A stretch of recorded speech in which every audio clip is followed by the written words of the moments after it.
യുവ ഡോക്ടറുടെ ബലാത്സംഗ കൊലപാതകത്തിൽ കൊൽക്കത്തയിൽ വിദ്യാർത്ഥികളുടെ പ്രതിഷേധം വിവിധ വിദ്യാർത്ഥി സംഘടനകളുടെ നേതൃത്വത്തിൽ സർക്കാരിനെതിരെ മാർച്ച് നടത്തി. അതേസമയം ആർജിക്കർ ആശുപത്രിയിലെ CCTV ദൃശ്യങ്ങൾ സൈബർ പോലീസ് CBIക്ക് കൈമാറി. കോളേജ് മുൻ പ്രിൻസിപ്പൽ സന്ദീപ് ഘോഷിനെതിരെ CBI അഴിമതി കേസ് രജിസ്റ്റർ ചെയ്തു. വിശദാംശങ്ങളുമായി ജിഷ്ണു കൃഷ്ണൻ ചേരുകയാണ്. ജിഷ്ണു, വലിയ പ്രതിഷേധം തന്നെയാണോ ഇപ്പോഴും അലയടിച്ചുകൊണ്ടിരിക്കുന്നത്? വിദ്യാർത്ഥി സംഘടനകളുടെ നേതൃത്വത്തിൽ സർക്കാരിനെതിരെ വലിയ പ്രതിഷേധമാണ് ഇപ്പോൾ അലയടിച്ചുകൊണ്ടിരിക്കുന്നത്. ഒപ്പം ഈ ആർജിക്കർ ആശുപത്രിയിലെ CCTV ദൃശ്യങ്ങളുമായി ബന്ധപ്പെട്ട് സൈബർ പോലീസിന്റെ നടപടികളും CBIയുടെ ഇടപെടലും ഇത്തരത്തിലാണ്.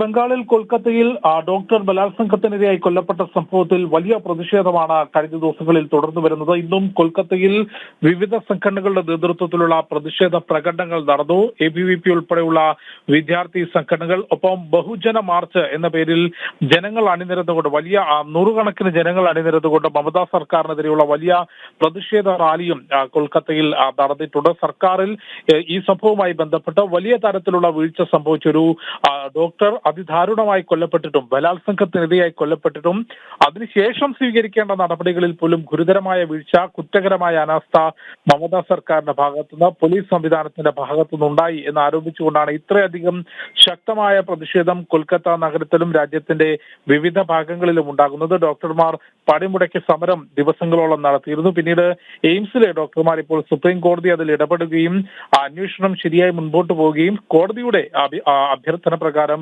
എയിംസിലെ ഡോക്ടർമാർ ഈ സമരം താൽക്കാലികമായി അവസാനിപ്പിച്ചിട്ടുണ്ട്. പക്ഷേ വിവിധ വിദ്യാർത്ഥി യുവജന സംഘടനകളുടെ ഭാഗത്തുനിന്നും, ബംഗാളിലെ പ്രതിപക്ഷ പാർട്ടിയായിട്ടുള്ള BJP ഉൾപ്പെടെയുള്ള രാഷ്ട്രീയ പാർട്ടികളുടെ ഭാഗത്തുനിന്നും ഇപ്പോഴും കൊൽക്കത്ത കേന്ദ്രീകരിച്ചുകൊണ്ട് ശക്തമായ പ്രതിഷേധമാണ് നടക്കുന്നത്. ഇരയ്ക്ക് നീതി ഉറപ്പാക്കുന്നതുവരെ സമരം തുടരും എന്ന പ്രഖ്യാപനമാണ് പ്രതിഷേധക്കാരെല്ലാം തന്നെ നടത്തിയിട്ടുള്ളത്. അതേസമയം കേസിൽ CBIയുടെ അന്വേഷണം കാര്യക്ഷമമായി മുൻപോട്ട് പോവുകയാണ്. നിലവിൽ ഈ ആശുപത്രിയിലെ CCTV ദൃശ്യങ്ങൾ CBI ശേഖരിച്ചിട്ടുണ്ട്. നേരത്തെ ഈ CCTV ഉൾപ്പെടെ നശിപ്പിക്കാനുള്ള ഒരു ശ്രമം നടത്തിയിരുന്നുവെങ്കിൽ പോലും രൂക്ഷമായ വിമർശനം ജിഷ്ണു സൂചിപ്പിച്ചതുപോലെ അത്തരത്തിലുള്ള പ്രതിഷേധം ശക്തമാവുകയാണ്.